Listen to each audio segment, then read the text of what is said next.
Good morning, everyone. Welcome to Sick of This Shit Publications. I'm Nick Perro, not your dad, joined by my wonderful friend Walter Ryan, level 36 magic user, for Notes of the Week as we bring on our friend, my new friend, Walter's friend, and someone that I'm so excited to have on with us, Elizabeth Silic LaRue. Did I say that right? You did. Awesome. I have a hard time with Spanish, with like Spanish words, because I learned French growing up. And so Spanish Oh, doesn't it's roll not off the Spanish. tongue. It's Oh, not Spanish. No. No. No. Silic is Scottish, I Really? believe. And LaRue is French, which is my husband's name. Oh, so you Um, added. Oh, I should have yeah, known that. I I just knew the tacked on. LaRue part. Like Yeah. I assumed it was Spanish, and that was my fault. yeah, that law threw you off. Yeah. Yeah, Right. it got me off there. Elizabeth, good morning. Welcome. Right. And can you introduce yourself to everyone in the audience? We're really excited to have Sure. you with us today. Absolutely. Thank you for having me. And yeah, I like I was saying, I pop in and out of your lives and I read your stuff too. And it's, I'm especially happy to hear the conversations about intelligent masculinity. But I'm Elizabeth Silic LaRue. The ESQ is because I am a licensed attorney. I don't practice law, and I am the founder of Conscientious Emigration, which I began in January 2024, assisting people who wanted to leave the United States, but were very specifically seeking to leave with an intentional approach to their environmental, cultural, and economic impacts on the countries where they emigrate to.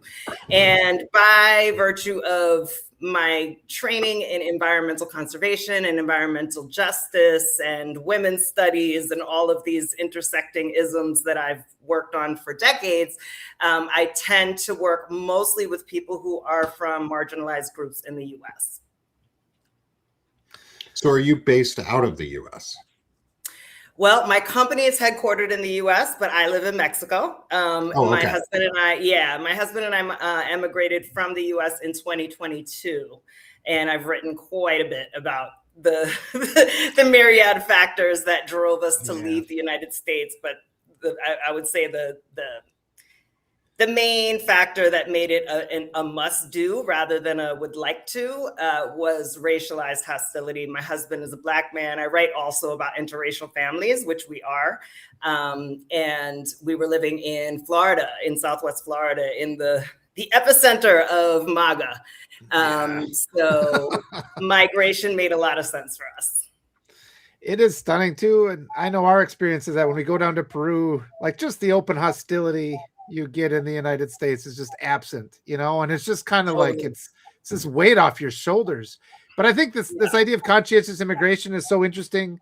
And I've just been reflecting, like, people that have been in like narcissistic relationships or abusive relationships, sometimes without even realizing it, they just adopt that behavior. And so even when they leave, they still do that in their next relationship to the person they meet.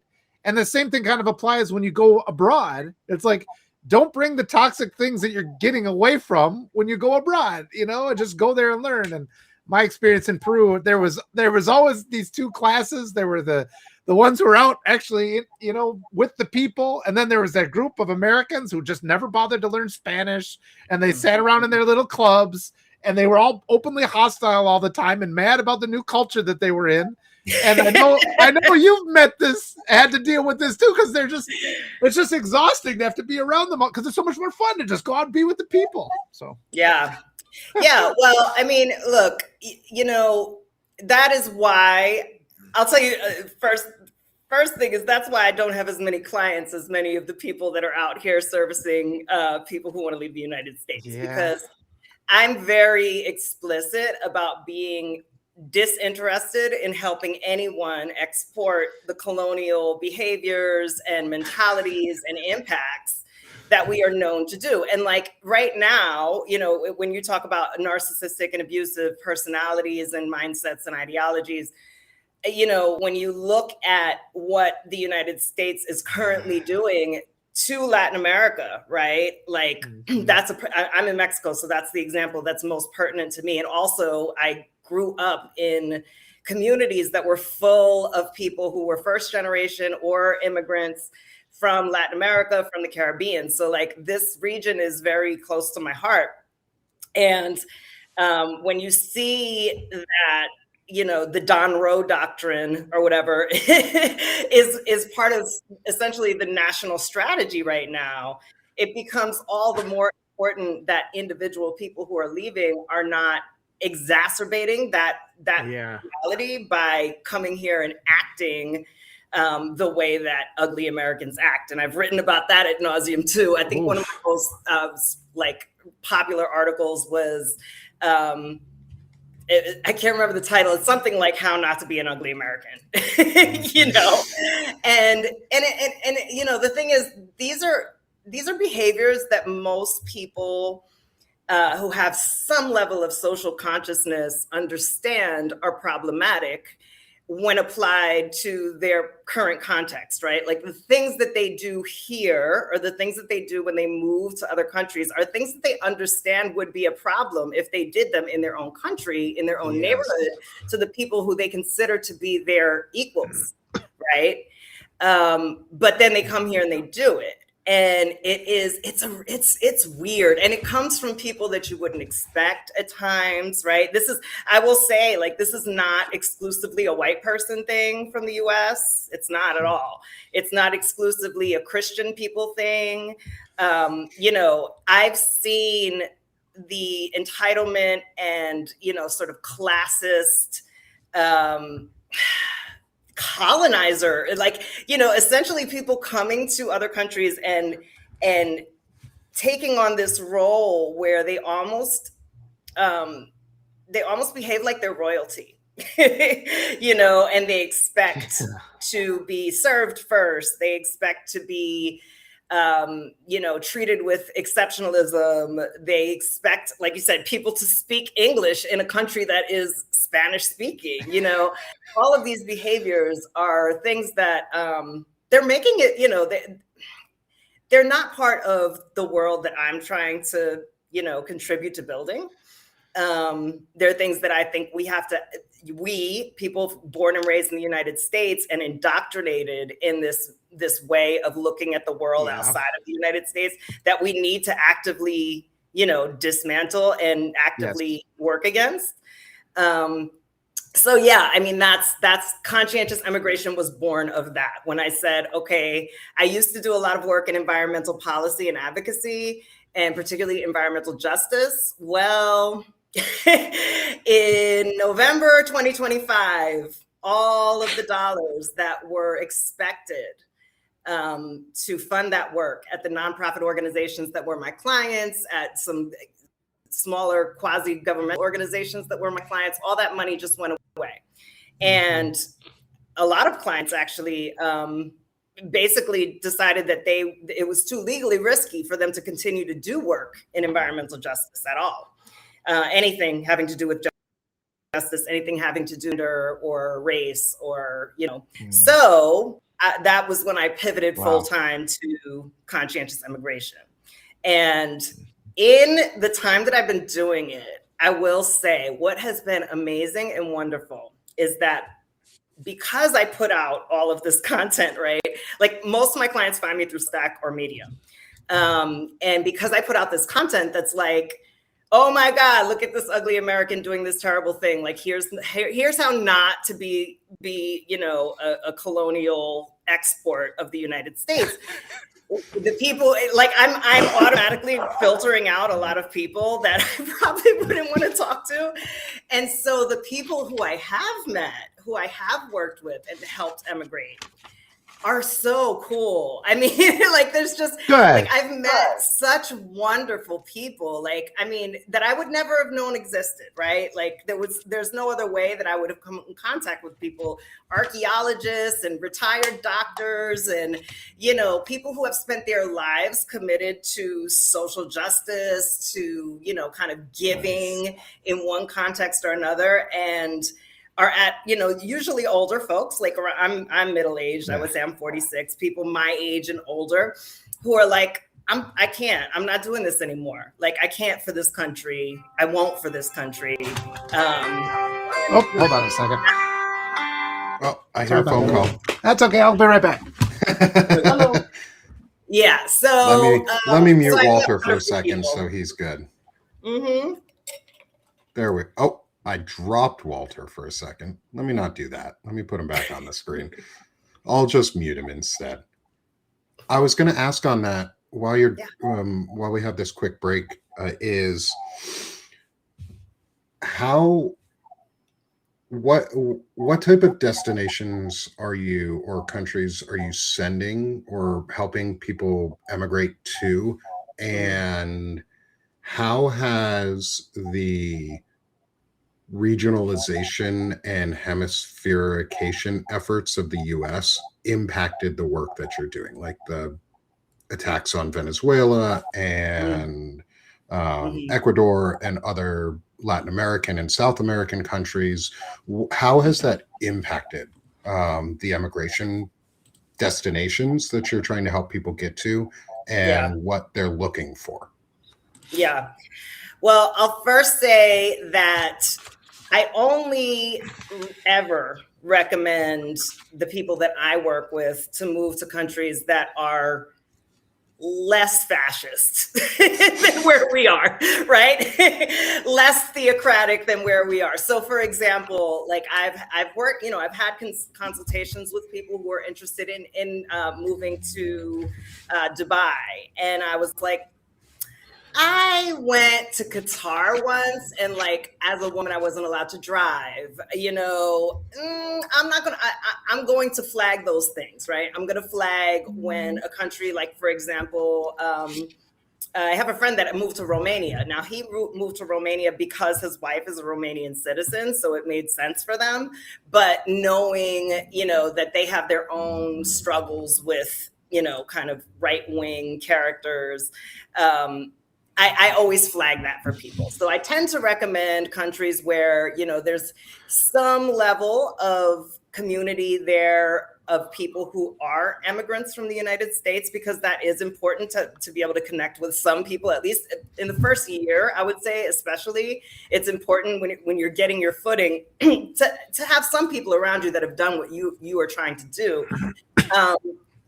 And over the course of the last 2 years, I would say that Europe has declined in my recommendations because of the people who I work with, and because of the spread of right-wing politics there. Now, I want to caveat this and say that. And this is why I'll never say, like, this is the one country you should move to, because it's so different for every person and for every household. So if you have trans kids, right, I'm not going to say the UK is good for you. You know what I mean?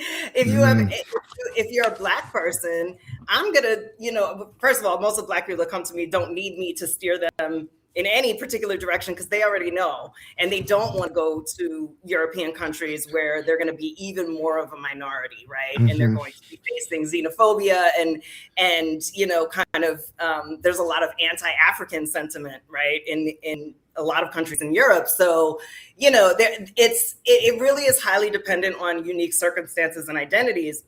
But the first question when I'm talking to somebody about emigrating from the United States is, where will you actually be able to qualify to get a visa? So that's always going to be your first, like, the first limiting factor, right? If you can't qualify to get a visa in a place where you would want to go, then, you have to really consider whether you're going to emigrate at all. To answer your second question, so countries, I'll tell you where I have clients that have already gone, right? I have clients that have gone to Portugal. I have clients that have gone to Spain, Uruguay, Mexico, several. A lot of people end up choosing Mexico, Costa Rica. I have a client that's working on going to New Zealand, and another client that's working on going to Ireland, which is separate from the UK. It's part of the EU. So it's like, its own thing. And then you have people that are like, that'll come for a consult and they kind of just want a plan B. Like they want, I'll put together a report for them with here's what's available to you according to your resources, your age, your, whatever it may be, because there are all these different factors that will determine whether you can qualify for a residency visa. So here's where you could qualify. Here are some of the, pros and cons of this particular destination based on who you are. Are you queer? Are you racialized other than white? Are you somebody that really likes to be around arts and culture and needs to be in a big urban center? Are you someone like me that really likes nature and wants to be someplace quiet? Like these are all factors that we talk about, and it's going to be very individual. Now, to your second question about the imperialism toward Latin America, I have seen, I do think that some of the people who were planning to move to the region have put their plans on hold, and are kind of like assessing, whether they still want to go to Latin America. Now, I obviously, there was 2 years ago, Chile was on my list of places that, are potential for people who, have done traveling in South America. They speak Spanish. Chile was one of those pretty solid democracies, pretty, good cost of living, good infrastructure, all of that. And now it's gone full blown Nazi, right? I mean, there's a literal Nazi running the country, which, as I understand it, the United States, interfered in that election. So that's an example of a country that has just dropped off the list. Like when people say, I was thinking about Chile, I'm like, you might want to. Argentina. You might not want to think that. Yeah, Argentina has been gone. Costa Rica has a right wing, but again, right wing in Latin America is not as right wing as the way we think about it in the United States. But Costa Rica did elect another right wing president. So I wouldn't put Costa Rica like off the list necessarily, but it's something that we talk through and flag and all of that. And then I think some people are concerned about, like, I've had conversations with people that are concerned about whether the United States will attack Mexico, right? And I'm like, who would I be to sit here and say, that's not going to happen? I'd be an idiot. I'd be a fool to make a claim to, that I have any crystal ball that can tell us whether that it will or won't happen. But, I can say that I am safer where I am now than I was when I lived in Florida. Absolutely. South America can change fast. I mean, that's what we found in Peru. And Arturo was laughing about because they just impeached a president again not too long ago. And apologies for before, that was my wife calling. My rule is always answer the phone when it's my wife. So that's the only one that I allow interruptions for. And I know Elizabeth will approve of that. Understand. Oh yeah, absolutely. You better answer the phone. If she's calling too, if it's not a text message and it's a call, you better answer. Especially this day and age. Unfortunately it wasn't a really big issue. So if my wife calls too, it's you answer that phone. It doesn't matter. Yeah, for sure. No, and vice versa. Like if my husband actually calls me, because we're texters, right? So if I see the phone ringing, I'm like, oh Lord. I was freak out a little. But I wanted to say too, like that you see these Americans coming abroad, and I mean, I went to South America not knowing the extent to which I was conditioned with like just hate ideology, just accept that I was lonely, and it's like you're just doing things that you think are normal behaviors. And a lot of times in the United States, because people are just kind of conditioned, you do something that's socially inappropriate and people are just kind of like, because they see it so often. And it's only when you go to someplace like South America where you're like, this is how we behave. And they're like, what the hell's wrong with you? I'm like, oh shit, I guess. And it's like, because you're not getting that reinforcement. And I think that's a really important lesson to learn, because more and more people are saying, it's like, look, hold other men accountable. It does make a big difference. And it's going to take a long time. But I mean, for me, it really was a deconditioning process that took probably, it continues because my wife is from Peru, but it took 9 years, to like really get to a point where I started feeling good about myself. And white supremacy, they've tried to impose it on South America. you know, and it just doesn't take, you know, because the culture down there, people actually care about each other, and they just keep trying and keep trying. And you have these little strongholds of just obnoxious, entitled Americans, you know, they're all rich, like you were saying, and they just sit there rotting in their own juices and eventually being cast off, and then another group will come in. So it's just so much better to just go out and dance and eat the food and learn the language. And but it's like a race starts. The second you land, it's either you're going to adopt a better way of being, or you're going to be this rotten, miserable white supremacist like all the other expats in their little hole somewhere. And it's just kind of interesting to watch that play out all over the world.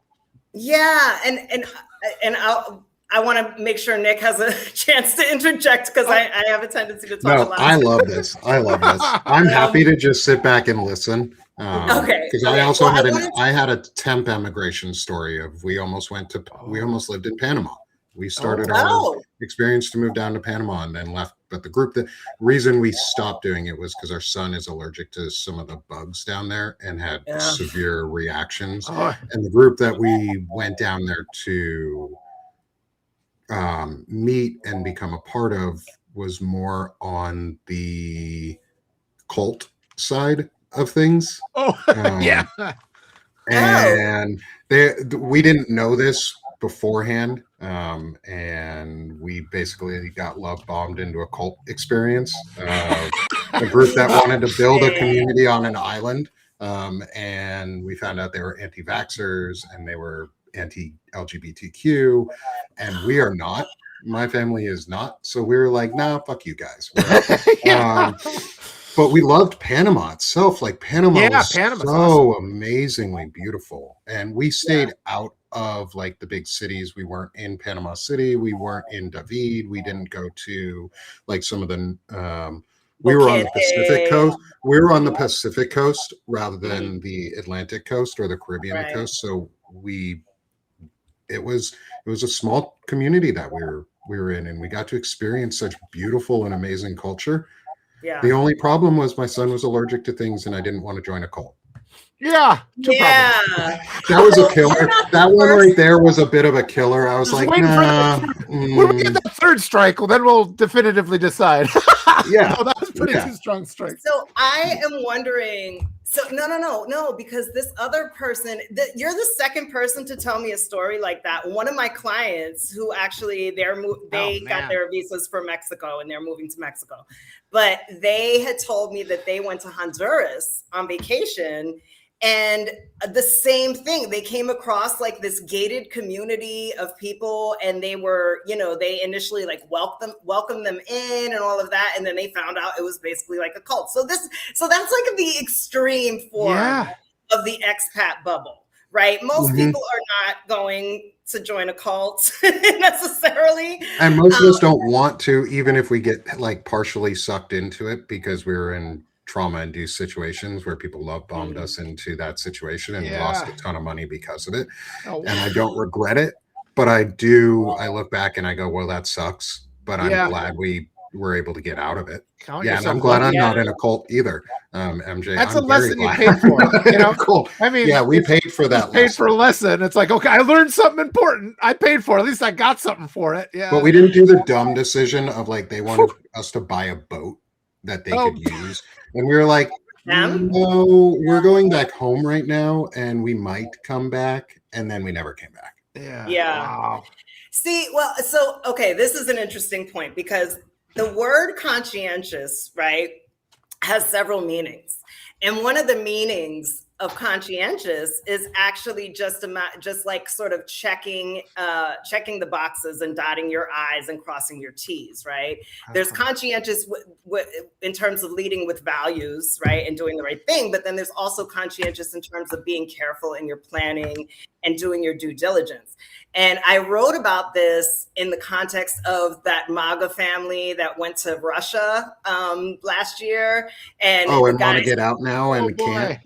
No, they're happy, whatever. But like the guy, at first, the guy thought he was signing up to be like a social media influencer for the Russian army. And then they put him on the front lines. And he was all like, oh my God, what? And the wife was all, oh my God, what? And I remember thinking, you know what? this family never would have consulted me. Granted. Yeah. However, had they consulted me, I would have steered them away from the Russian military conscription path of emigration because, hello, it sounds fishy. Hello, you have no way of guaranteeing your safety. Hello, like the Russian government lies. Like, so my point being, that is also part of the service, right? Is to kind of is to, you know, I'm a sounding board for some of the things that people think they want to do, right? Because there's a lot of nonsense. There's a lot of promotional, you know, I won't even say rose-tinted glasses, just straight up lies. On Instagram, on YouTube, on TikTok, on Substack, wherever, where people are basically saying whatever they think people want to hear to get them to buy their product. And you have to remember too, the people who are working in this space who are location specific have an incentive to get you to move to that location, whether it's the right location for you or not. And so, you know, part of conscientious immigration is just me being me, right? Like, I'm very, very direct and I'm very, very skeptical. I'm a lawyer. We are trained to be that way. And we are trained to look for the question that's not being asked, the answer that's being, you know, buried, all of that due diligence. I mean, even when I'm advising people on when they're going to look at an apartment, I'm like, you need to check this, you need to check that, you need to, I want to see this. So that's all part of it as well, is making sure that people don't go off half-cocked on some crazy thing that's going to hurt them. Because of the desperation, because of the desire, like you said, people, you know, a lot of us have trauma in our backgrounds. And so we are susceptible to that manipulation. I'm curious, Nick, how did you come across this cult, without like asking you to get into too much detail, but how did they get you? Like, how did you contact them and how did they convince you that they were something you wanted to be part of? So my wife and I have always been really into like eco building and sustainable housing types. We wanted to at some point move to Arizona and do, we wanted to build one of the, I don't even remember the name. No, they're built into the ground. They're made out of a lot of like tires originally. They're geothermal heating, and that sort of stuff. And and it was during COVID time. And so during COVID, our neighborhood basically shut down, but there were three families that we hung out with a lot. And we had a family living with us. And so we had our best friends living in our house. They were in our spare room, and his wife died. And so we were in a very trauma-induced situation, and we were trauma bonded to one of the other families that was our neighbor. And I won't reveal anything about them other than they were Mormon. And the other two families were also Mormon, and we're not. And I say that because the influences that they were providing to our kids were not healthy at a lot of times. But we trusted them. And we didn't realize that it was unhealthy at the time, and we trusted them. And they introduced us to that group because they were like, "Hey, we're considering doing this. Would this be something you might be interested in too?" And we're like, "Yeah, that sort of fits like what we've always wanted to do, is find a way to build an eco-sustainable home, live very under the grid and not very impactful, and be a positive influence and get our kids to experience more worldly like situations." We wanted to find ways. We were considering different like alternatives for schooling and how we could teach our kids in a way that really worked for them. But we also have two neurodivergent children, and once we got down there, we realized that it would have been a terrible situation for them. But they helped convince us because it checked a lot of boxes. And then we lost a lot of money because Panama changed their laws right as we were starting this process. And we had a deadline to hit to get paperwork in for citizenship. or temporary citizenship status. And that costs like $10,000. Okay. And so we were like, well, we put this money in, we're going to go down and we're going to experience it at least. And it didn't start out that way. Like, it didn't start out culty, but it started out really bad for us down there. Culty. we got down there and the friends that we had sort of changed and they tried to act like parents to us. And it became like a blame game on and my wife and I were in our, I think I was 30 at the time. It was like not that long ago. Probably 5-6 years ago now or more. And then they were probably in their 50s, and we've always made friends with folks who are older. Like, that's never been an issue for us. But they started treating us like we were their children, and we were like, that is not the relationship that we have had up until this point, and that's not the relationship we're going to have. And we ended up going down to meet the community group first.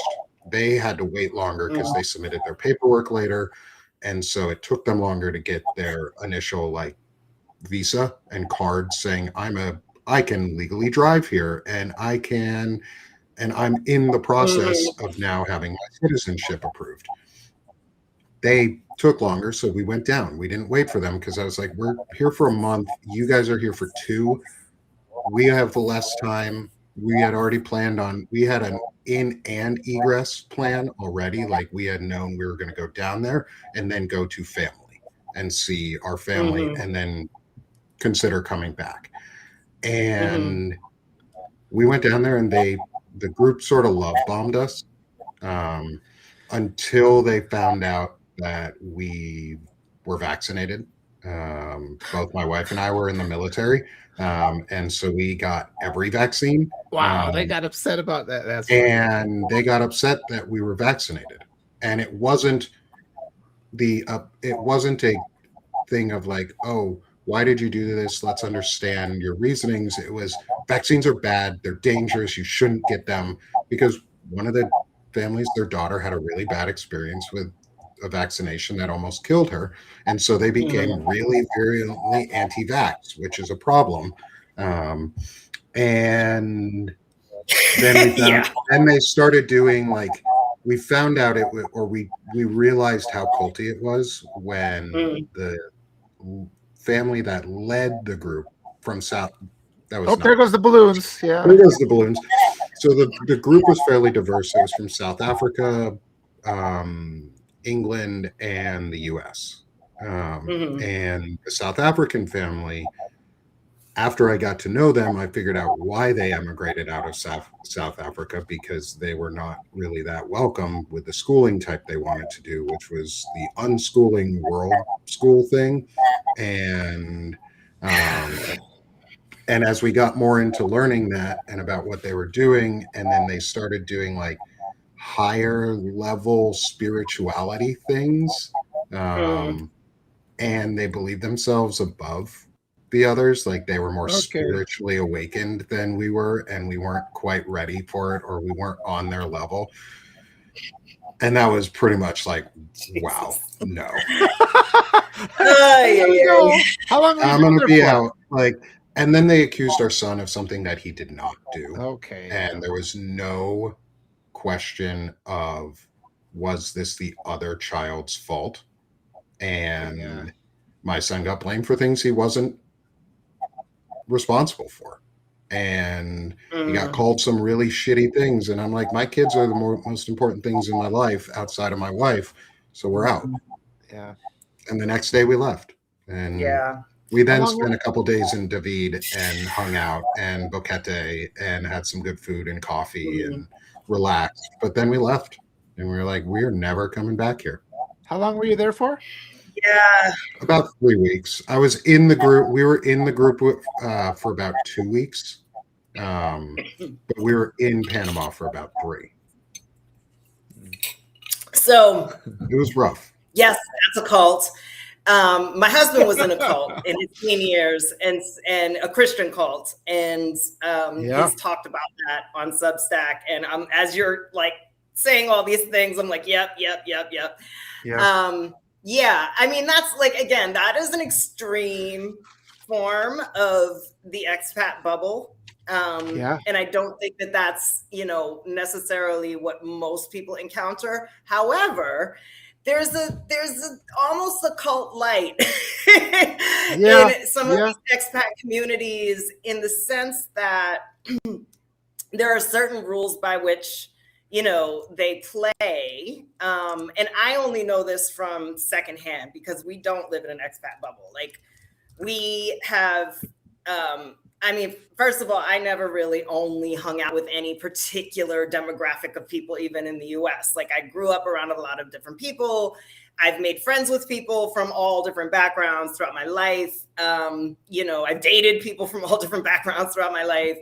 And when we came here, most of the people that we've met that I would call friends, we met through our volunteer work in coral restoration. Like you, I'm, environmental sustainability is like a big deal for me. So we had started doing some volunteer coral restoration work. Actually, we did it for 2 years, and it ended up being way too much and giving way too much, and, really, really having a negative impact on our finances. But in the time that we were doing it, we met some wonderful people who also love to scuba dive and snorkel, who also care about the environment, who are also spiritual but not religious, and their values are basically kindness and help and support and fun, and just like being a decent person and trying to spread love in the world. Like, that's who the people we've befriended are, and they're from all over. Actually, we don't have any friends here that are from the US. We have friends that are Mexican. We have friends that are from Argentina, from Switzerland, from Germany, from, a lot of people are Mexican, obviously, because it's Mexico. But yeah, but I think what I've noticed when I have been around, like, for example, well, I'm not going to give an example. I'll just say, when I have been around people who are, expats, and like, there's like a style that goes along with it. You know what I mean? There's like the certain things that you wear, the certain things that you drive. Just kind of, it's a very distinct culture, and you'll see Facebook is ubiquitous in Mexico, right? Like, you cannot not be on Facebook if you live here, because you won't know what's going on. So I'm still on it, mainly so that I can look in these local groups to see what's going on.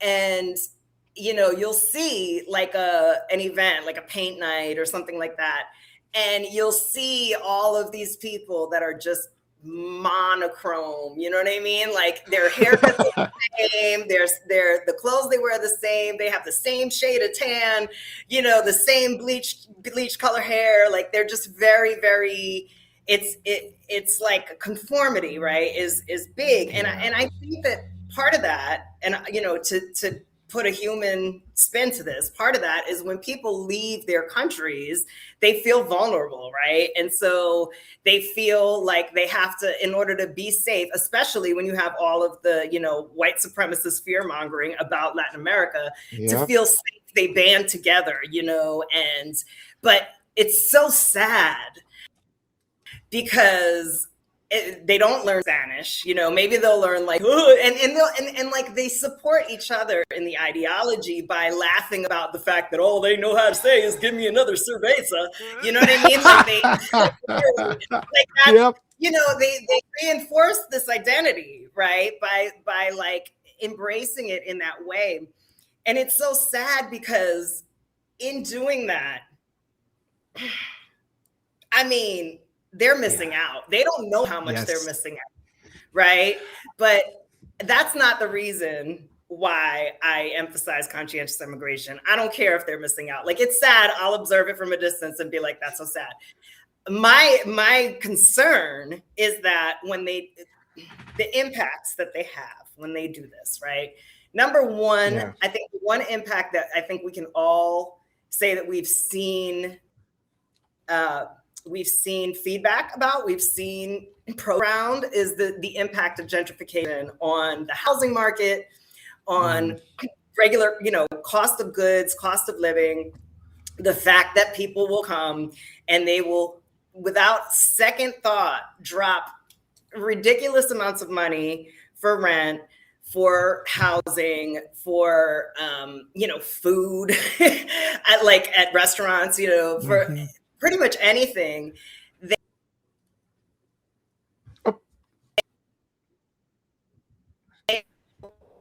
It has an inflationary effect. And Airbnb and real estate agents will fight you all day and say that it has nothing to do with that and it's the government's fault and blah, blah, blah.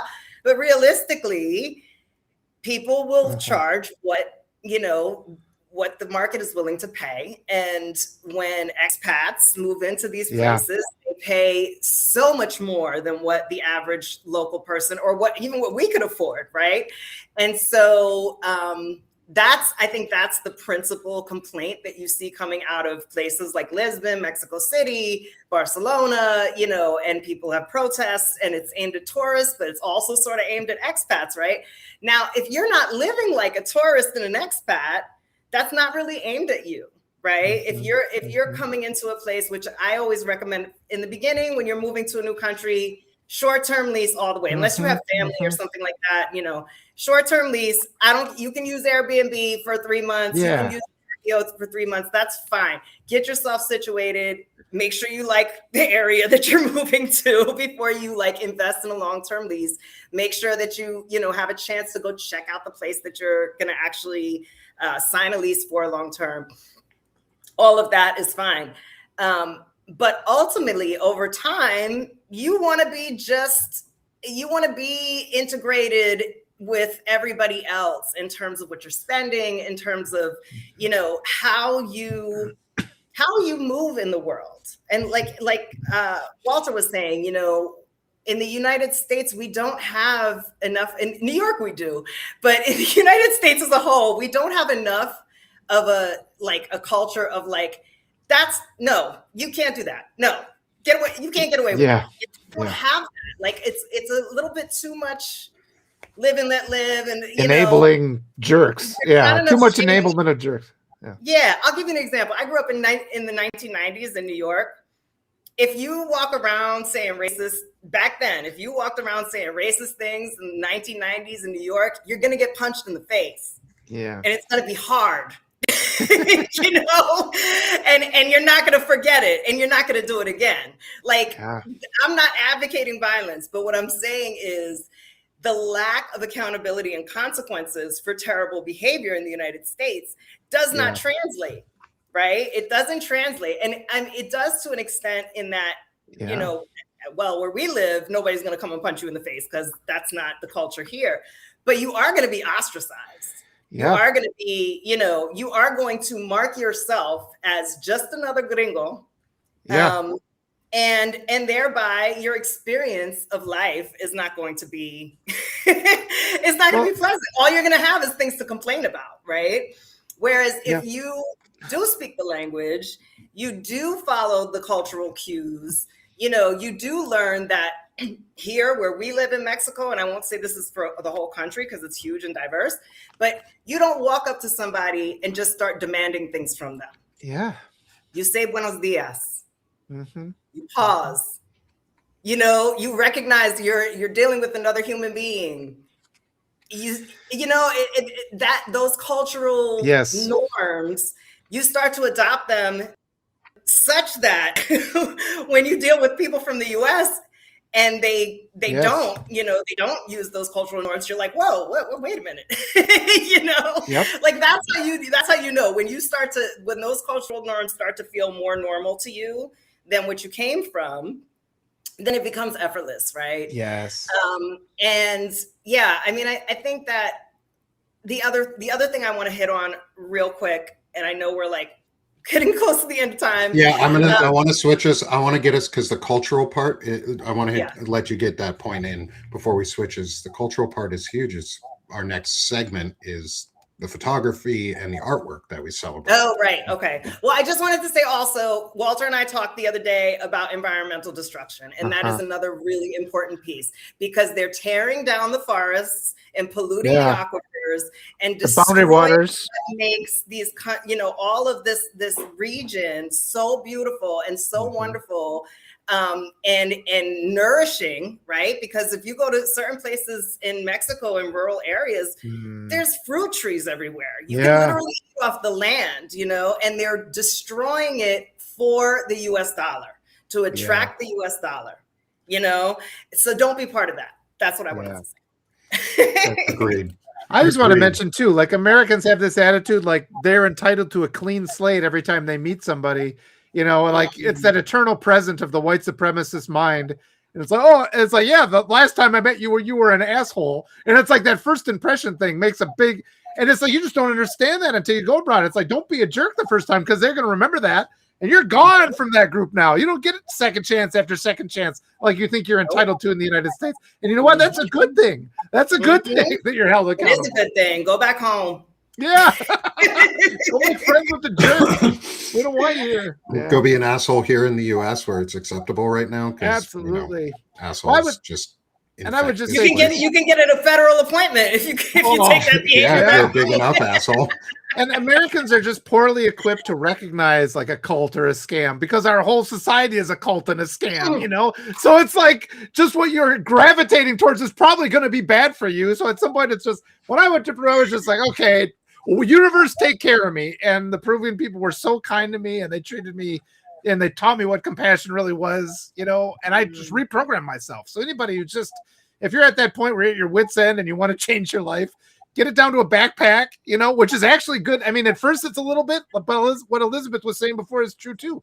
It's like, at first it's like, okay, this is different, but it's like, I have all these freedoms now. Embrace those new freedoms of like not being encumbered by this household and all these scams of America. You got to have a house, you got to have a car, you got to have all this junk that you don't want. No, get it down to like 8 pairs of underwear and a couple of shirts, something you can wear while you're washing the rest of your clothes. And all of a sudden it's like, oh my gosh, I feel pretty good.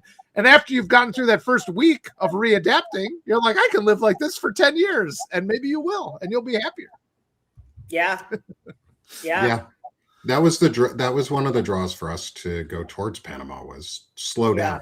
I wanted to slow down a lot. I was a tech worker and I was working all the time, and I needed to slow down. And it ended up not being the right place, which is fine. And my wife and I and our kids are happy where we're at, and we have land now that we're going to start building on, and we're happy, and we're slowing down in the ways that we can.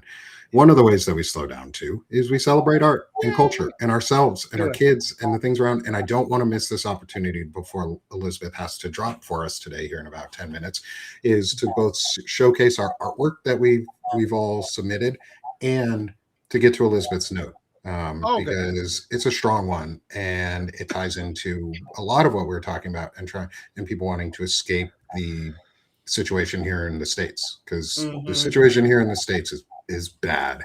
And I don't think people realize how bad it is underneath the surface. And to break that, let's celebrate a little culture and a little bit of fun, and some of the things that our kids have done, that our spouse has done, and let's have some fun with this. This one's going to be a little different. You'll see my mouse here for a second for this one. This is a animation that my daughter has started working on. There's only three frames right now for it, and it's super awesome. I love my daughter. I think she's fantastic. And the artwork she does is incredible. And she made this little animation. Oh no, let's not skip ahead. See if I can play it again. It's short, but the eyes move. And she's working on like eyebrow movement. Oh no, I keep clicking on it. She's working on eyebrow movement and eye movement, and it's really cool. Detailed. Yeah. So cool, the detail she's done. Like I showed another one a couple weeks ago that was like eyes following a ball that was bouncing more in like 3D, like red, blue style drawing.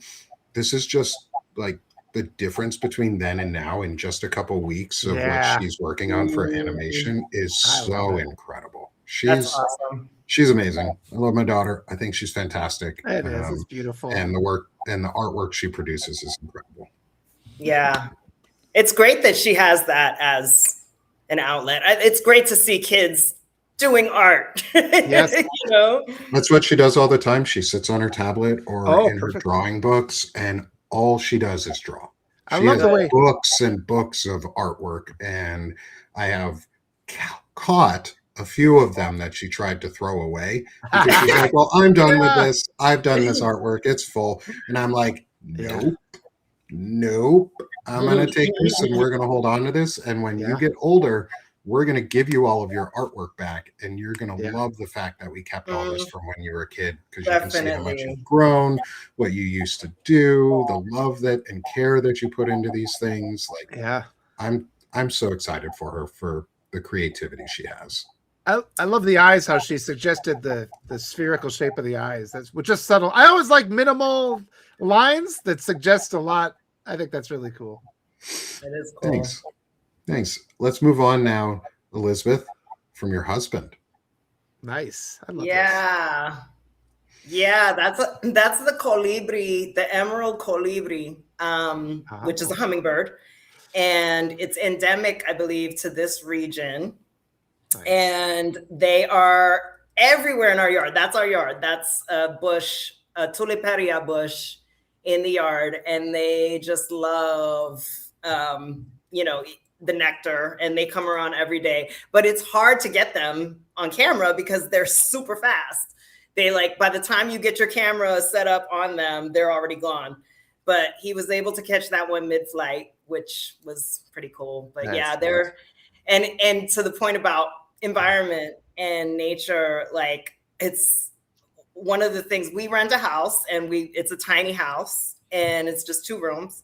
And then we have this enormous yard that is full of trees and bushes and flowers and all kinds of naturally occurring plants. And so we have tons of birds. So one of our, self-care activities, really, and, recreation / self-care is just sitting on the porch and watching birds. We just watch them, we listen to them, and it's magnificent. That picture is super relaxing. I just love it. I would never leave your porch. That's the place to be. It's hard to leave. It is. That's perfect. Yeah, I'd be on the porch all the time. Yeah. I'm a porch sitter. Mm-hmm. I'm a back porch sitter right now, and I just love being outside.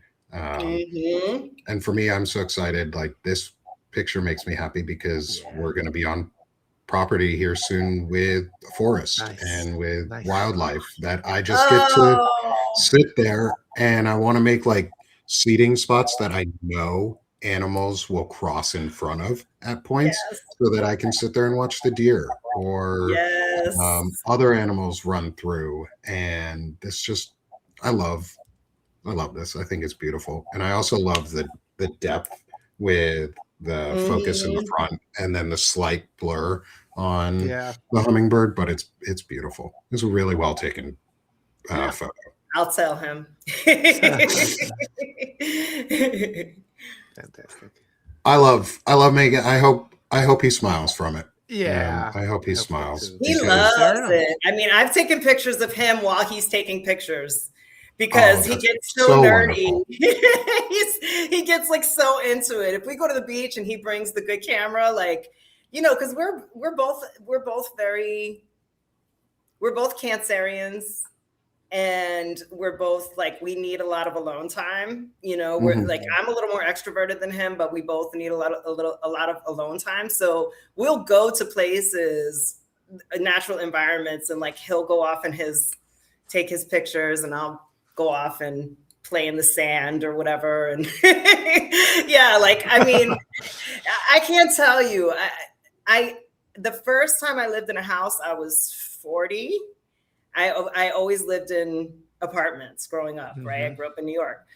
And now having a yard, I can't imagine ever going back. Being able to just walk out in my yard and stare at the trees and I was watching bees this morning, in the flowers, doing what bees do. And it just, starting my day with that, as opposed to all the things I used to start my day with stress, and, humans and their drama. it's just it's a game changer, and it's something that we could only really do here. So yeah, and I'll take that as an opportunity to plug and say, like, if you've been thinking about getting, and the other thing I just want to say real quick, because Nick, I know that you talk, and both Nick and Walter, I know you both talk a lot about US politics and fighting this regime, which I am like, yes, yes, yes. And if you want to leave, you can also leave. You're not abandoning anybody. You're not a terrible person if you leave. Not everybody has the same role in this, you know? And I'm doing a lot to help people in the US from Mexico. I think that's wonderful. And that's that's a great reminder to folks is leaving is not cowardice. Leaving oftentimes during things like this is for your safety, is because you aren't the person who needs to be here to do the fight, and you should go be safe. And thanks for that lovely reminder. Yeah, for sure. And then next, Walter, I'm so excited about this is what my daughter did. She took toilet paper rolls and did the characters from Star Wars, and she's not like particularly a Star Wars fanatic, but she likes art, you know. It's just like, and I just think this is such a cool project. I mean, anybody could do this with the family. Isn't it neat? No, not everybody can do that. My faces would not come out like that if I tried to do that. Well, we can make the attempt as a family and sit around and do the Lord of the Rings or do an army of stormtroopers out of I mean, it's like, this is the way you feel so much better. Anytime you're active with something like this and you're try it once. I mean, you see Luke's got his little lightsaber. You can see it. I think she did a good job on the lightsaber too. I don't know. I think she did great. Yeah. This is so fun. It reminds me of the bird project that Doc G had sent me at one point, was like toilet paper birds. And I love these. These are so fun. Isn't it? What type of pencil or markers did she use? I'm not sure. I don't even know. I just, anytime I see any kind of art supply, I grab it, and I review products too. So I just get tons. Like, this house is, if you went into Michael's, you couldn't buy the stuff in this house, and I get it for free to review, you know. And it's just like, some of my kids, she's got some sort of gold paint, and they just try all the new stuff and throw it away, and it's just like, art is life, and that's been part of every Christmas, every gift. They always get art supplies, and I'm most grateful for that. I love that she used like effectively garbage, right? I mean, you know, usually we treat paper towel, you know, toilet paper rolls as garbage, right? But she made them into something, and like, that's something, and it's something that I found fascinating when I learned more about Mayan culture. You know, the Mayans are the predominant pre-colonial culture here, ethnic group. And when we went to the museum and we started learning about Mayan history, they talked about how Mayans use what's around, you know, to build things. If they need to build something, if they needed to, you know, whatever, that they use what's around. And it's often, it needs to be rebuilt every year, you know, like the palapas and stuff like that. But it's using what's already there. And that's something that I think collectively humanity has to do. Absolutely. We will not be able to keep going on this planet if we don't reuse and just, like, you know, stop extracting. And I found myself doing that now. I'm building a fence barrier out of driftwood. It's like, my husband's going today to go pick up more wood, and then I'll lash it together, and, you know, and it's just like, and that's the type of thing you could not do in a lot of places in the US, because the HOA is going to be like, But also too, it's like, then money is out of the equation. You're just like, I'm going to do something for my mental health today. And it's like, what do I have?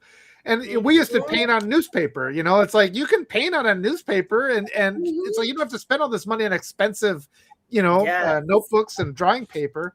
I like what she did with the eye shines too. Everybody's got their eye. She's got Han Solo. I guess he is kind of smiling. That was his nose. I thought he was scowling, but she does a good job kind of capturing their identity. The Yoda. What did she use for his ears? I don't know. Probably just maybe the other half, because she cut the toilet paper roll in half for Yoda and for R2D2. So maybe the other parts. They all have little tops on them too. So wow. Yeah, what a fun project. You could do any movie. You could do Marvel. You could do. I saw this. She just had him. I didn't even see her doing it. I just saw him stacked up on the window. I'm like, holy shit! What happened? How did this happen? I was so excited by it. Yeah. Oh, that's the best. Yeah. That's the best. Okay, Elizabeth, I know we're at the top of the hour, and I want to Yeah. respect your time here. I don't want to skip over your note, but I don't want to rush you through it. Do you mind just a couple moments here? I can stay if you Okay. Okay, awesome. You're here all day now, Elizabeth. You joined the yeah. One of us. It's better here. You'll like it. You'll like it here. The water's fine. Come on in. See, that's the thing. I want to go out on the porch. Oh boy. Okay. Yeah. So we have a note from Elizabeth here. I'd love for you to talk about it. I also responded to your note and restacked it this morning with my own comment on it. Because fuck.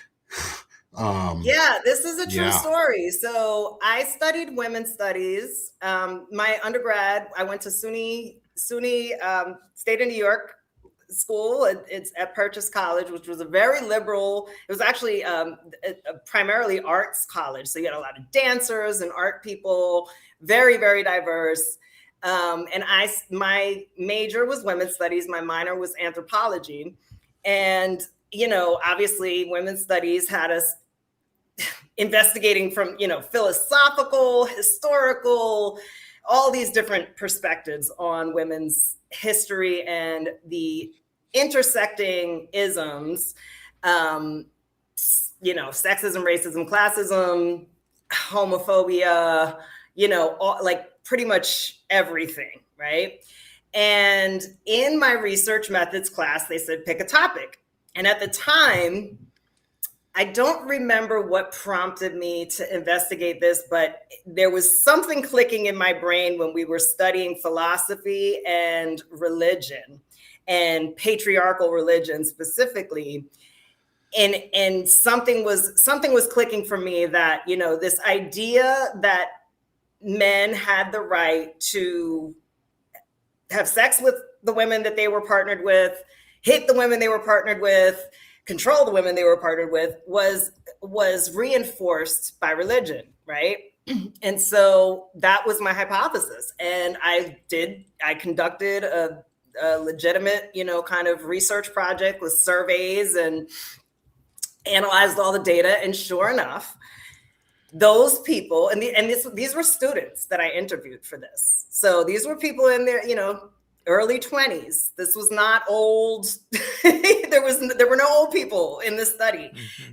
And it was gender balanced. At the time, nobody was identifying as non-binary. So it was, women and men.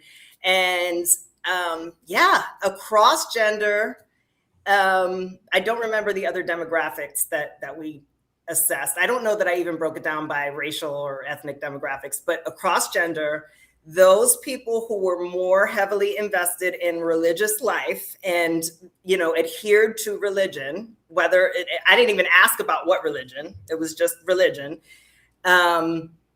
were more inclined to support these views that essentially it's a man can never rape his wife because a wife has an unlimited, unrestricted obligation to provide him with sex, right? So you can see why something like Rape Academy doesn't surprise me, right? Because I'm 46 and I graduated college in 2001. So I did this study in 1998 when we were at the peak of sort of liberalism and, it was frowned upon, right, to say things that were reinforcing rape culture. But nevertheless, that correlation was very clear. And I remember being really surprised by the fact that there was any support for these ideologies about, a woman not having the right to say no to her husband sexually. So, I think I wrote this note. Sometimes I write these notes just to be like, I've been trying to tell y'all You know what I mean? Like people who just figured out that the world is, not fair.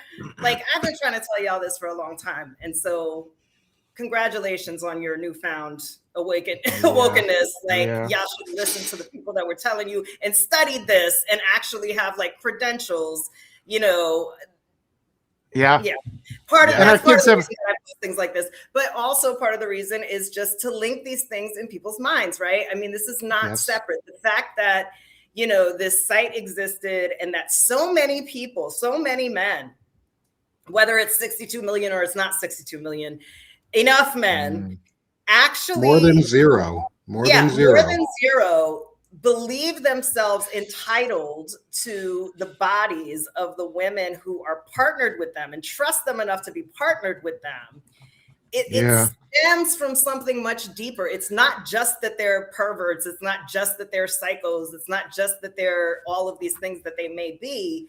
It stems from a much deeper paradigm that we're not reckoning with. I mean, some people on Substack are reckoning, right? Like people are talking about Project 2025 and the Heritage Foundation and all of that. But fundamentally, most people are not reckoning with the fact that what we believe is righteous, right? God, Jesus, Allah, whatever, whoever you're talking about, right? Actually facilitates rape. Yeah. Child rape too. Child rape, marital rape. I mean, but specifically in the context of marriage, specifically in the context where a woman joining with a man in marriage is essentially, in the view of patriarchal religion, is essentially giving up her right to her own body. And that's fucked. I mean, that's twisted, that's very, very twisted. And I don't think that a lot of people are ready to reckon with, the fact that that's the way religion has been interpreted and that's the way it's playing out. And I would be very curious to do a study if we could ever get, straight, real answers from the people who visited this site or one of the many sites. Like, where did you learn this? Where did you learn that it was okay to lay a finger on a sleeping person? Yeah. And it's not new. It's not new. That's the thing. I mean, I don't know if you remember, you guys are around my age, right? Like, do you remember the movie Kids? I don't that came out way back. Maybe it was in the 90s. It came out. It was about kids in New York City. It was very popular. It was controversial, but part of what was covered, it was very realistic. And part of the story was two separate girls getting raped while unconscious by these teenage kids at this party. Like that's been going on. Yes. I grew up with my friends' mothers telling me, watch your drink, all of that. Like people being raped in their sleep has been going on, being drugged and raped. Diddy did it. Bill Cosby did it. Michael Tate did it. It's not exclusively a white man thing. It's not exclusively, it's exclusively a man thing. But it's men across the spectrum, right? That have this idea that the woman that they are with who decided to trust them and be with them is a body for their use. And to capitalize and pimp out, like, the woman in France who, her husband pimped her out while she was drugged to sleep. I mean, what is going on in your brain that you think that that's okay? And the core of it is in patriarchal religion. It is. Yep. And we don't even have the conversations. Like we're shamed for even holding religion to account. And that's a real problem. People have to say, and it's like, I mean, I realize there are good practitioners out there, but it's like, until this is solved, it's not about them. It's about the ones that are indoctrinating kids. And we just have to say, like, the majority of pedophiles are of the faith community. It's just a fact. And it's like, we should be teaching these in schools and the media should be talking about it because they're trying to force religion into schools and the 10 Commandments and all this stuff. So it's like we have to point out maybe this is harmful, you know? Yeah. Yeah, and it's not exclusive to Christianity. And so I'm not going to say it is just a Christian nationalism problem. It's definitely not. It is a nationalist patriarchy problem, which spans, like you said, all men. I wouldn't even say nationalist, though. Like, you can't even say nationalist. No, because look, Hindus do this, Muslims do this, Christians do this, every major world religion. So just a religiosity patriarchal religion. It's not, I mean, yes, I think that we know that psychologically, people who are drawn to authoritarianism and fascism and nationalism, there's overlap there with abuse and narcissism, right? Yes, sure. However, any religion that is vesting ultimate power in a household with a man by virtue of the fact that he's a man, and so, opining and determining that the woman in the relationship is a lesser person, right, with fewer rights and is obligated to be subservient, this is what you get. You don't have to be nationalist. You don't have to be any particular ethnicity or race. You don't have to be any particular political persuasion. Yeah. You just have to believe that religion, and there it is.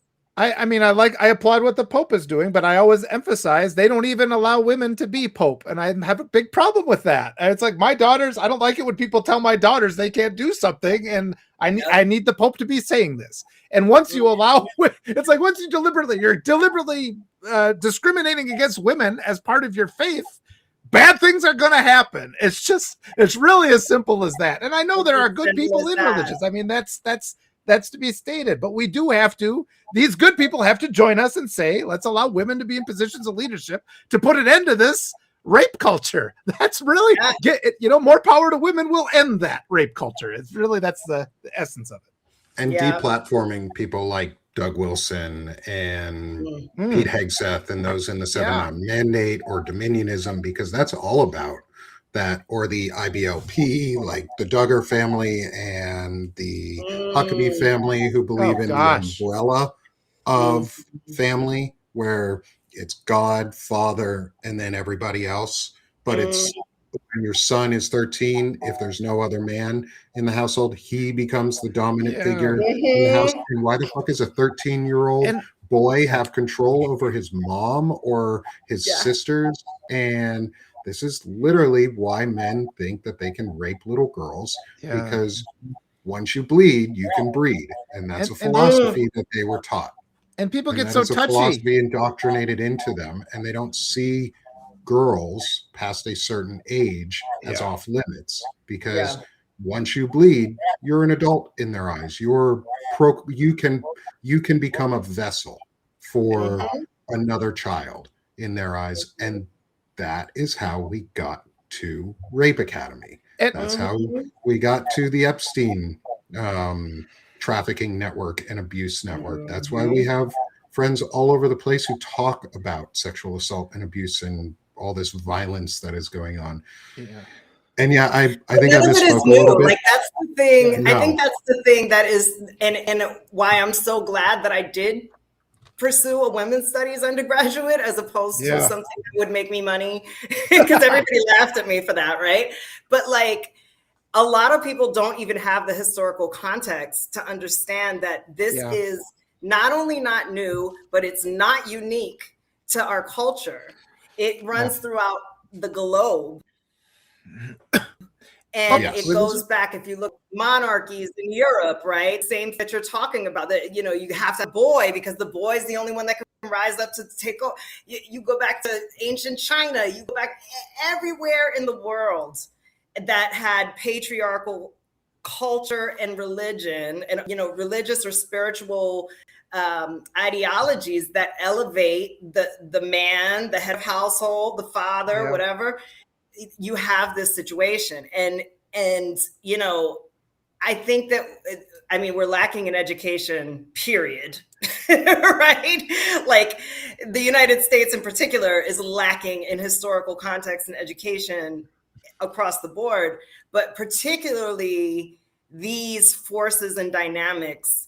And, some of the history where there were societies that were more egalitarian and where women had power, and how those were eroded by colonial, conquest and all of that. This is history that we all need to really understand in order to make sense of what's happening now. Because devoid that context, you look at Rape Academy and you're like, oh my God, how could this be? What's really happening?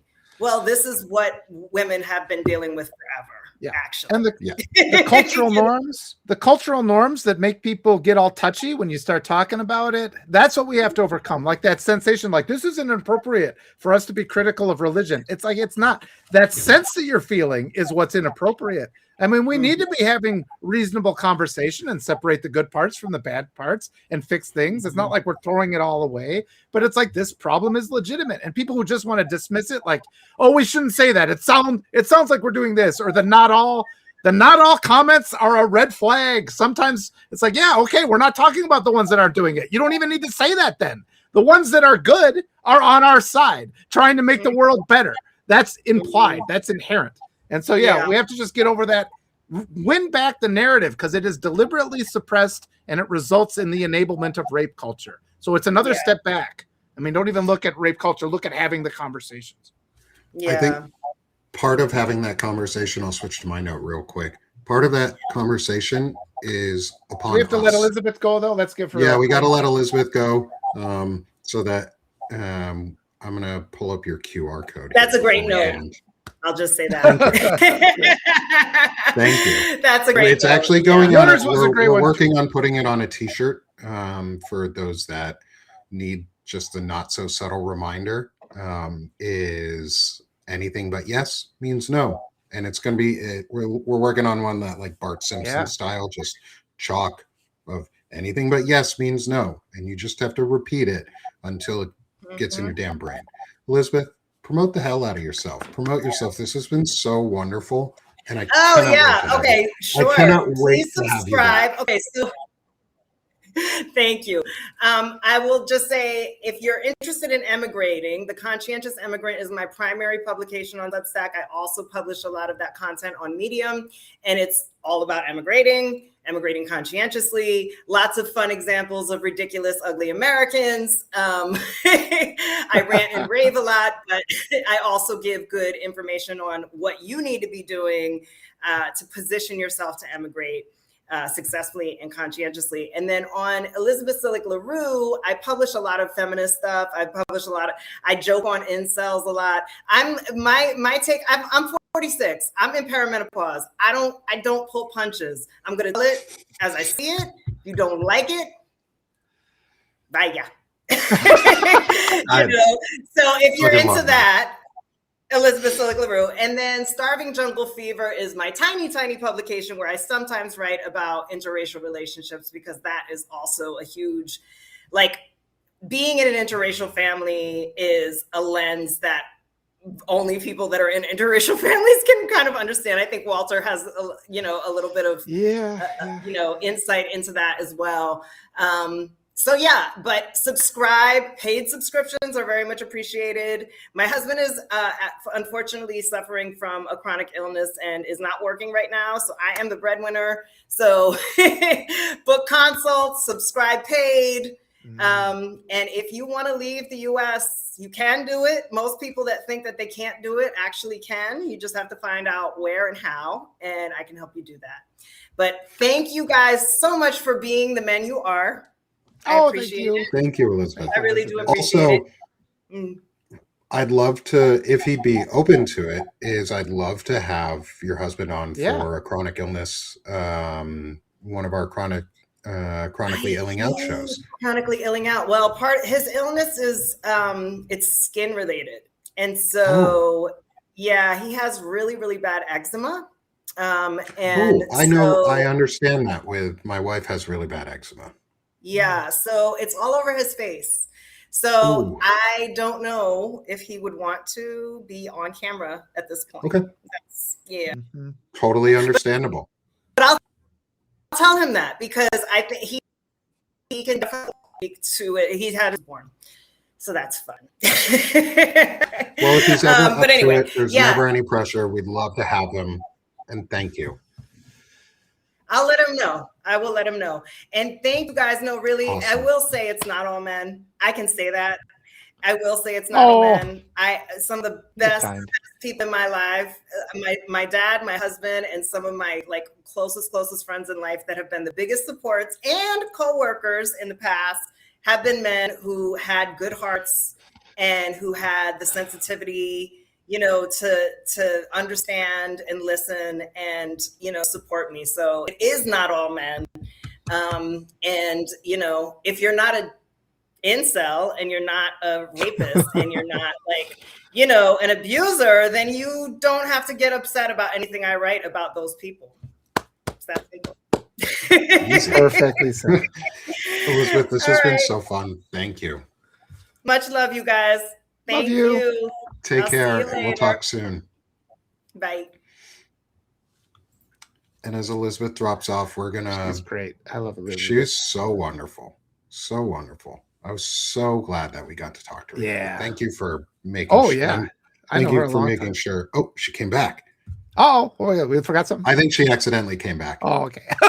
No worries. I was just like, you leave your cell phone on the couch. That's what I was thinking. She butt dialed herself back in. Yeah, I gotcha.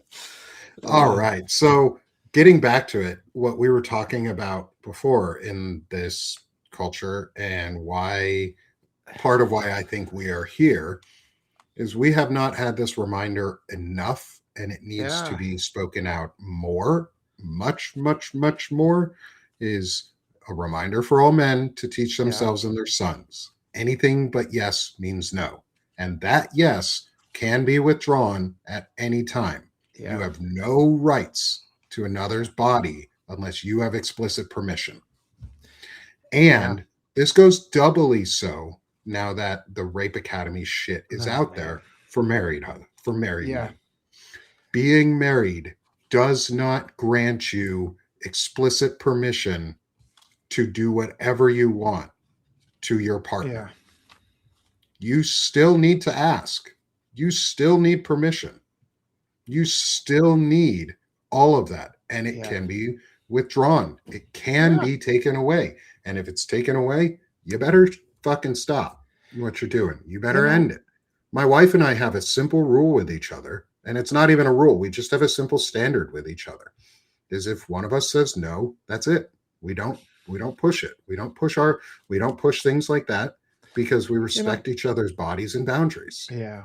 It's so unfortunate that because I mean, that should be just the obvious thing. We don't have to, I mean, we're so far from where we need to be because consent is not, it's like, that's not enough. What you want is enthusiasm. Like it shouldn't be, oh, I'm going to do all this work to get consent.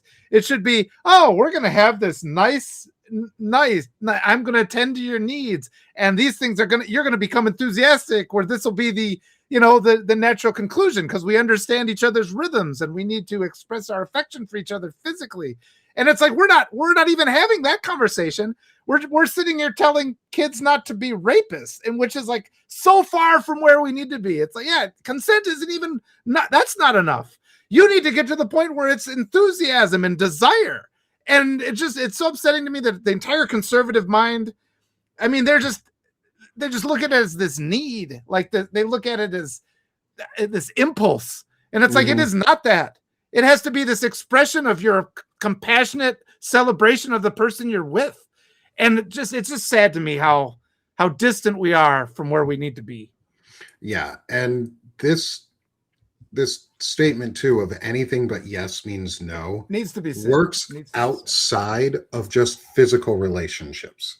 This is for conversations and questions. This is for discussions. This is for personal boundaries. In a conversation, if someone says, no, I don't want to talk about that, you don't have the right to go, why? Why don't you want to talk about that? Why don't you want to talk with this? Because that's rude as shit. Yeah. And it forces someone to possibly relive trauma. And it's the idea that you are deserved a response or you are owed a response just because you're there, because you asked the question. You're never owed a response. Yeah, right. And that's really hard teaching kids to do And because they're just learning, they want to know why. They want to understand everything. And so it takes a lot of effort. And it's something that I work with my kids on all the time and continue to talk with my kids about, is anything but yes means no. Yeah. In conversations, in bodies, in emotions. You don't get to tell somebody that they have to do something for you. If they say no, Yes. it's over. And if they don't say yes, it's over. You are not owed a control over anybody or anything. That control ideology is pervasive in the United States, and it's just normalized here. And just our deconditioning requires us to examine it in all its forms. So it's great that you brought up that extra additional point. I mean, the example in sexuality is very obvious, but you're right. It applies to, where do we want to eat? Do you want to go here? No, I don't want to go there. Okay, that's it. We're not going to go there. We'll go somewhere else. I want to go home. Okay, we'll go home. If you got for whatever reason. All these things, and it just makes your life, if you're willing to just drop the control thing and drop that expectation of being able to demand things of people, and instead listen to them, everything becomes so much better in your life. Everything becomes better. Yeah, it shouldn't be hard. It feels scary to let go of control. I understand that. It feels scary to let go of control, but it's also so much more rewarding when you're not trying to control every aspect of everything in life. Like, just let go a little, relax, calm down, just suck less. Come on. All you have to do is just suck less. And part of that is just relaxing and letting go of this control mindset. Yeah. And also doing what Walter, your note talks about too. Oh man. Yeah. Is the scoring points bullshit and that type of mentality. I think feeds into this rape culture and all of this destructive behavior. Walter, do you want to go over yours? Yeah. I just wrote, you won't see me scoring points on a racist. I interview rational people. Legacy media likes to platform white supremacists because they like trash content. I want to elevate decency and don't play their game. And this has been an ongoing thing I've been talking about. I've been talking to all these wonderful progressive candidates. They're all wonderful people. You go onto legacy media, they refuse to talk to good people. All they do is they platform. And actually what brought up this note, and it was Waj. He was on Piers Morgan, and he was drumming down Pete Hegseth's, priest or something. And it's like, okay, I was watching this and I'm like, well, I was glad of the things he said. And I really like Waj. But it occurred to me, it's like, this is a waste of, he's still platforming. He's giving air to this awful person who stands for stripping women of their rights and all these awful things. And it's like, he should be talking to some of these wonderful progressive candidates running for office and get them elected. I mean, it makes, rather than screaming at some racist on Piers Morgan's show, it's much, and again, I love Wash. I think he's doing wonderful, wonderful work. But it's just like, we can have constructive criticism, right? We can disagree. We can work with people we don't agree with. And it's like, I think his effort would be much better if he was elevating somebody, getting somebody like Emily Berge, who is in my district. She can flip that district and beat Derek Van Orden. And if an hour of his time achieves that, that's worth so much more than falling into this trap of normalizing rapists so that we can scream a couple mean things at them. And it's like, okay, everybody applauds, but you've wasted your time and they've won. I mean, if you waste your time screaming at racists and normalizing and giving them air, the racists win. We got to elevate the good people. I mean, I did. And somebody said, I just finished watching that. And it's like, at the time when I was watching, I'm like, yeah, good for him. I'm glad he said these things.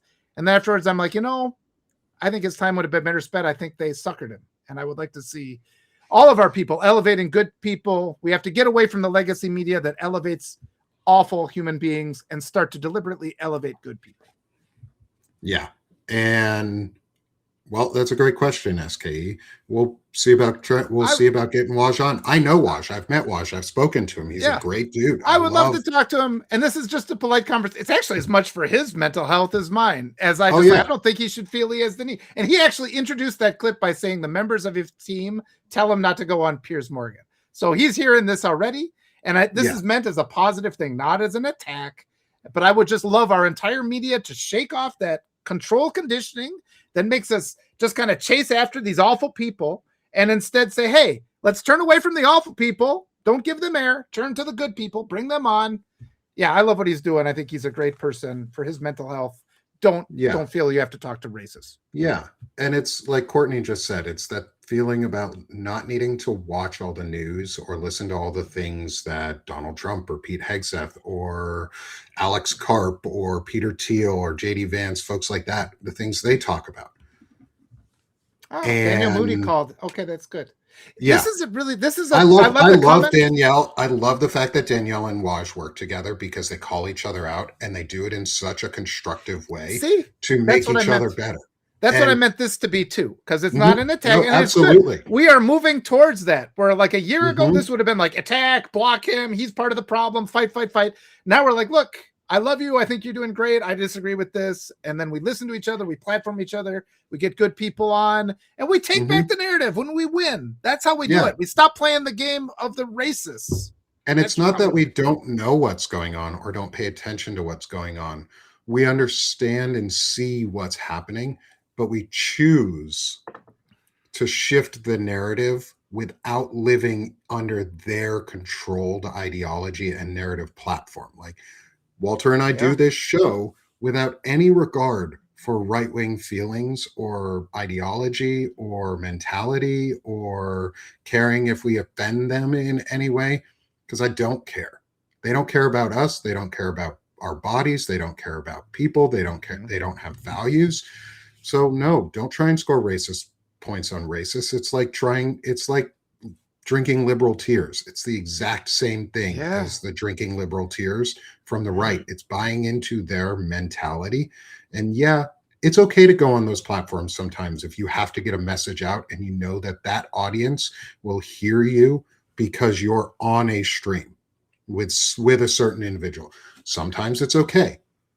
But that should never be the focus, and we should be working as hard as we can to eliminate the need to go onto any of those platforms because we have the platforms instead. Yeah, and that will change the game. Like, I don't mind that politicians go on Joe Rogan's show. I hate Joe Rogan. I think he stands for absolute garbage. However, they need to get that message out somehow because they haven't invested in other platforms that do it right. So we have to fight within that system, but we don't have to believe their ideology. Like, I think we should not give Joe Rogan any air. I want to put it fair too. But I agree with what you're saying. But at the same time, I want to really pressure because we need to change this. If Pete Buttigieg can be on with Joe Rogan, he should be able to come on my show. I mean, they should elevate our plan. And like you said, we would then build this infrastructure where we can push back because they are funded by dark money. Like these right-wing hate platforms are funded by dark money. We need to start funding rational, reasonable perspectives. And we're not going to do that if we're continue giving air to these awful people. So, no, but I'm pushing it. Yeah. I'm the extreme side. Push no, I think it's great is because what you are doing allows us the space to get rid of Rogans because we don't need a Rogan. We need our own platforms that are better and larger. Yeah. And so that's what we need to do. These are good conversations, productive conversations. Yeah. And they're productive because we're not trying to debate each other. We're having a discussion. And Walter wouldn't be going on to debate, say, Waj about this. He would want to discuss. Oh, I love him. He doesn't even have to talk to me. I would like him to talk to Emily Berge. I think he would find that to be a wonder. If you want to set that up, that would be fantastic. Yeah, that would be a personal favorite. I've got her email, so I'll send an email to Waj from both me and her. So that, she's awesome. I can introduce the two of them. And then, because I think that's great. And Francesca Hong too. I mean, there's all these wonderful. Every state's got 100 Mamdanis running for office right now. We should be platforming these these. And I need to get you in touch too, Walter, with Stephen Atchison. He is a veteran in Wisconsin also. And he just won a school board seat for his community. Yeah. So important. And he, I think, would also be another great person to talk to you, Emily Berge, Francesca Hong, all of the other candidates, because he supports them too. Yeah. And Betsy asked if I've invited Buttigieg. I mean, yes, I've sent out emails to multiple sitting representatives. They refuse to talk to me. They absolutely refuse. These are the same representatives. I don't know if it's Buttigieg, but when I talk to progressive candidates, they always tell me about how the Democratic establishment calls them up to drop out of the primaries. I want to talk to Buttigieg and tell them to stop doing that. We need these primaries. They have to stop trying to. We need robust primaries where multiple candidates are canvassing districts, activating the voter base. And the fact that the DNC establishment tries to put its finger on the scales and push out the popular local candidates in place of a representative anointed by Washington, D.C., that then goes on to lose is a problem. And I wish our representatives would talk to me. Every time I have an interview with a progressive candidate, I say, thank you for being of the new generation of candidates that actually talks to regular people. And that's a major thing we have to change. And we have to put some pressure on the media and our politicians so that we take back control of our society. All right. I know, Walter, you got to go because you've got another thing coming up here in a couple of minutes. Promote yourself, brother, my friend. Thanks so much, Nick. These are always wonderful conversations. And it's a relief. Get through my Tuesday after I'm exhausted from my Monday. But yeah, I appreciate all you guys for being here. Keep coming to I'd Rather Be Writing. I'm hitting it hard throughout the primaries. I'm going to overwhelm you guys with content. I'm interviewing as many people as I can stand to interview because we don't have to tolerate these do-nothing Democrats. We can't sit here and think that if we elect them and give them a majority again, they're going to do anything for us because they didn't do it the last time. In 2020, this generation of Democrats did not a goddamn thing. We gave them the House, we gave them the Senate, we gave them the presidency, and we're still sitting here fighting fascism. We need to get all those representatives out. And you guys will be amazed if you come with me and interview these wonderful progressive candidates. They don't have money because they are not being funded by AIPAC. They are not taking big corporate donors. But I'll tell you what they do have. They have heart, and they have integrity, and they have authenticity, and they're willing to talk to me. And they're working very, very hard. A lot of them are young parents. These are school board members. These are teachers, lawyers, wonderful, wonderful people. They're going door to door. They're talking to real people. They are listening to real people, not just their corporate donors, not just their dark money that comes from who knows where. Overseas, we don't know what is funding our government. And if we get, there's hundreds of them running. And if we can get 5 elected or 10, that's this election cycle. And then they can get state seats, the other one's running. And we can continue to do this. And the end game is not displacing what's in the Oval Office. The end game is creating a whole new structure where our children are treated with dignity and everybody has universal health care and there's universal education. And we'll be in this fight to the end of our lives because there's always going to be nefarious forces that want to strip us of our freedoms and our rights to vote. So we will always fight back. We have been roused. We are not going back to sleep. These are good people. So any way you can support me is a huge help. I love you all. Thank you, Nick, for creating this space to talk about it more. And we're doing it. There's no other option but victory, and that's what's going to happen. Agreed.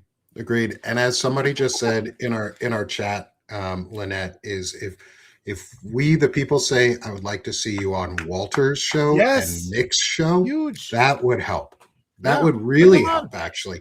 The more that y'all promote us too, the more likely they will come towards us. I've had a lot of candidates reach out to me because they've heard from viewers. You should go check. You should be on this. And the progressive candidates, the primary challengers, they're getting shut out by the legacy media. And that's why we also have to have pressure on our creators to start talking with these people. We shouldn't be having conversations with white supremacists. We should be having conversations with educated, accomplished, compassionate human beings, because that's how we want our society to look. Elevate those people. That's how we do it.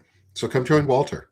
And then when you're done, come join me here at Sick of This Shit Publications as we continue these discussions into masculinity, progressive politics, chronic illness, and all of the other work that I'm doing behind the scenes for tech stuff, for support work, trying to get distribution tooling and everything out there so we can blast social medias in a great way and get expose more of what we have going. And I got to get Walter, we got to get you onboarded here soon. And then I can start hopefully getting the actual local software that you can use for content distribution started up so that you can try it out and spread your stuff across different platforms.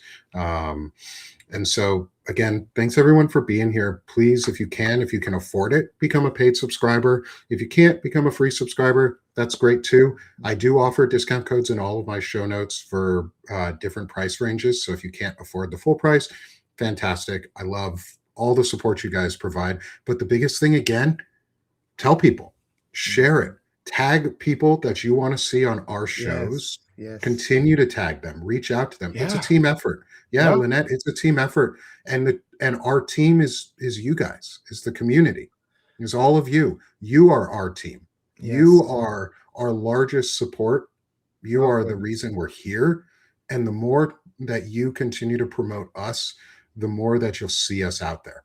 And the more that you'll see people come to our shows rather than Piers Morgan and garbage like that.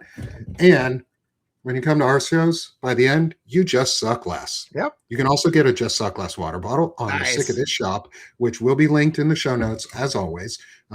Is get your Just Suck Less water bottle. Get your notes of the week. Now you know, so you can grow gear. Yep. Because that's the big thing. Now you know, go grow. Yep. And we'll have more power. And we are not going to give up the fight to protect your kids and your families and the future of the human race, to be absolutely honest. And what we're doing is upstream from politics.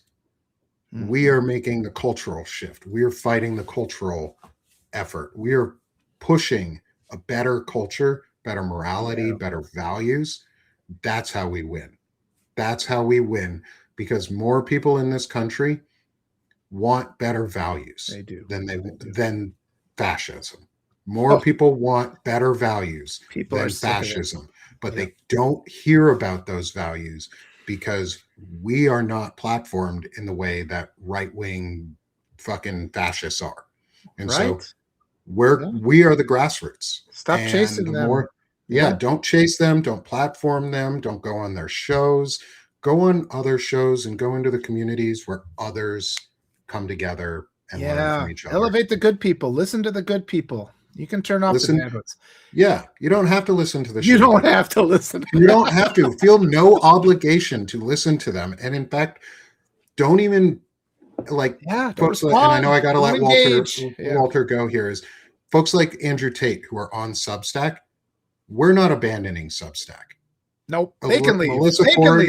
Melissa Corrigan said it great the other day, is if every time someone bad moved into your neighborhood and you had to move out because of it, you would never have a place to live. And I am not abandoning the platform where our community lives. Yep. No more surrendering space. We'll make it better. The line's been drawn. We are not surrendering any more space, and we're advancing, actually. I drew a line in stone, and I'm not going backwards. I did not draw a line in sand because sand can be wiped away. And so we draw this line in stone, and we're going to keep this fight going until we win. So thanks, everyone, for being here with us. We really appreciate you. Walter, I so appreciate you for being here. And then finally, again, one last one. Make sure to subscribe to Elizabeth. She's great. She is fantastic. Such a fun conversation, and I look forward to talking to her again. And so thank you all so much for being here with us. Walter, love hanging out with you, my friend, and I'll see you on Thursday. And to everyone in the audience, look forward to seeing you next week, because we're done being sick of this shit, and now we're doing this shit. Let's have a great week, y'all. Thanks, everybody. Bye-bye.